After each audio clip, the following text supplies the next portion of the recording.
Welcome back to RAM Talk, and we are here now with Love, Sweat, and Gears with Dina, Julie, and Ann. Welcome, ladies. Tell me about where you're from. Well, I'm from Salt Lake City, Utah. Okay. Greenwood Village, Colorado. Okay. Centennial, Colorado.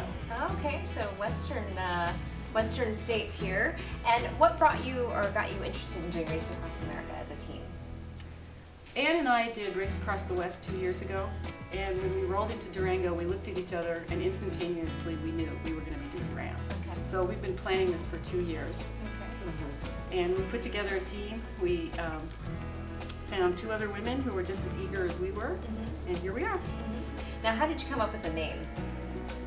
Ann's got the best. Yeah. Well, to be honest, it wasn't our idea. We Okay. have some creative folks in Denver, Ricochet Ideas, and they put together the name based on our love of the sport, Okay.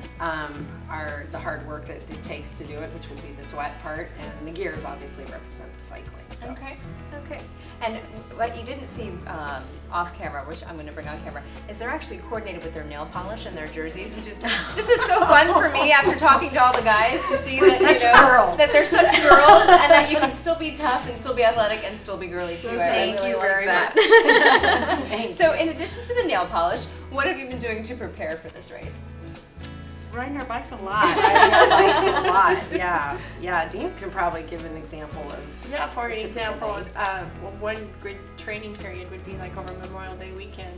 I, for example, did 60 hours of intervals, so I simulated what we would be doing in RAAM. So 4 hours on, 4 hours off, as we were going to do as a 4-person team, riding in the 4 hours on, half hour on, half hour off, half hour on, half hour off, as hard as I could go for that whole 60 hours, so all around the clock. That would be a typical training. All right, what about you guys? Not quite 60 hours. That was definitely a Dina thing, but yeah, definitely shorter bouts at higher intensities, and so taking, much like what Dina described, 30 minutes, maybe 45 minutes, and then resting for a short time, and then back on the bike again. So nothing really continuous, but broken. So 4 hours broken, for example, and we might do that a couple times a day. Okay. And what about like equipment and food? What kind of, do you have any favorite things that you like to eat, or any strategy for, how you're packing and that sort of thing? Well, we're lucky that we have a chef extraordinaire. Great. So tell me about the food. Michelle has put together a menu that we're almost more excited about eating than riding. I couldn't wait to come so we can sure taste it. Yeah, coming out here in the RV, I was like, we have all the food right here. Oh, that's She's been very strategic. We all contributed. We made a certain amount of dinners that were for us and our crew. They're all frozen, they're all stacked, they're all numbered. She knows what night we're having or what period of time. So May not be nice. Okay. And then we've got another volunteer that's meeting us halfway with more food to take away the old. Well, what's on the menu? We have vegetarian chili, we have chicken rice casserole. Yeah, we've got green chili, she brought a George Foreman grill. She's going to make burgers one night. Oh, that sounds great. Yeah, and lots of fresh, we haven't yet purchased, but a lot of produce. A lot of produce. A lot of right. produce. A lot of We're all fruits, big fruit and vegetables. vegetable, yeah, and that's something we learned from RAAM a couple of years Yeah. ago. We gotta eat much like we eat at home. Yeah. And for a week on the road, that's certainly important. So the food is a huge part of the success, I think, of any team. And then we all individually have our own nutritional strategies that we use while we're riding. Okay. And so that will all be in our vehicles that we can do while we're actually on our bikes. Is there anything you like to reward yourself with after the race is over? Like a big piece of chocolate cake or cheesecake, or do you have something that you look forward to after the race? I usually look forward to a Coke, a full-strength Coke. All right. I'm like, yes! Chocolate milkshake. Chocolate milkshake? Yeah, I might not make it to the end before I Yeah, I'm get thinking. chocolate milkshake. We might be seeing that in Arizona. We could be seeing it really soon. Oh, that sounds wonderful. Well, is there anything you'd like to say to your friends and family that are back home watching this? Oh, wow. Thank you so much for supporting us and being there through thick and thin with us, and we could never be here without you. I'd like to say the same thing. We have coaches, we have friends, we have supporters, we have everyone who is really helping us do what we've wanted to do for ever. Yeah, it feels like forever. In fact, I was just saying to our fourth teammate who couldn't be here, unfortunately, we're dealing with bike issues, but there's quite a wave behind us, and it takes a village. And you know, we are the celebrated people. You know, we're the racers, but honestly, the crew that we have is extraordinary. People that are giving up 2 weeks of their lives to do this for us. And then our friends and our family, who we talked just a moment ago about the sacrifices that those people make, because we're on our bikes a lot. Yeah.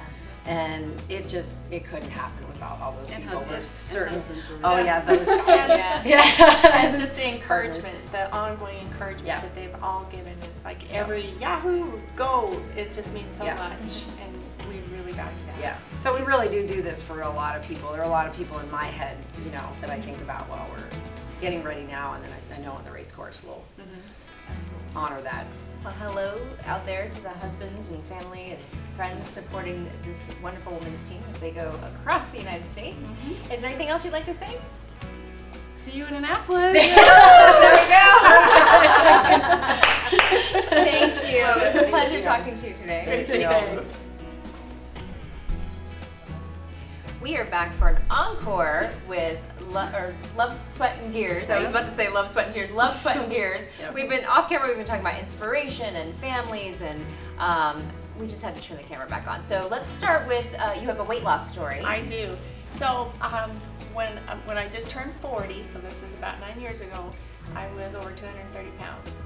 And just walking down the street, the hall one day, a bone in my foot broke. And so the weight of my body just broke a bone in my foot, and I decided, okay, I need to make a change. So I started to ride my bike.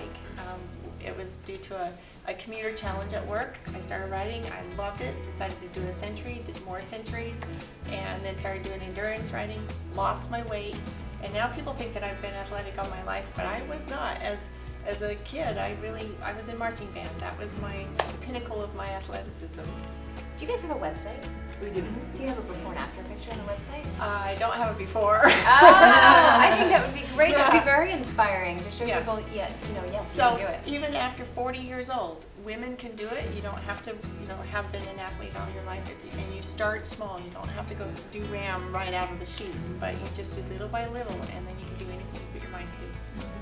And what was your story? You had a story about your kids, your My teenagers. kids. Yeah. Well, we were just saying that, our families are kind of used to us being active, and it's kind of become a joke because it seems like mom's always riding her bike, and that's just what mom does. But it really, I think this experience, RAAM, has really set the bar high, and I think that my children and my family are kind of blown away by this. Wow, she's almost 50 and look what she's doing. My mom's riding across the country. It was a Facebook post yesterday. What's your mom doing today? My mom's riding across the country. And so I thought that was pretty cool that my girls, even after all this time, taking it sort of for granted, but now it's extraordinary, and again, just little baby steps to get me here. And we were talking, our kids are a little bit used to this because we've been active for, not ever, I didn't start doing any of this till I was 41 either. But what we're finding is we've really got a group of women our age who are truly inspired. I can think of 4 of my friends who have never ridden bikes that are now on their bikes, they're riding, and we were teasing about our fingernail polish, but we're kind of showing, yes, you can still be a girly woman and ride a bike. Ride a bike fast.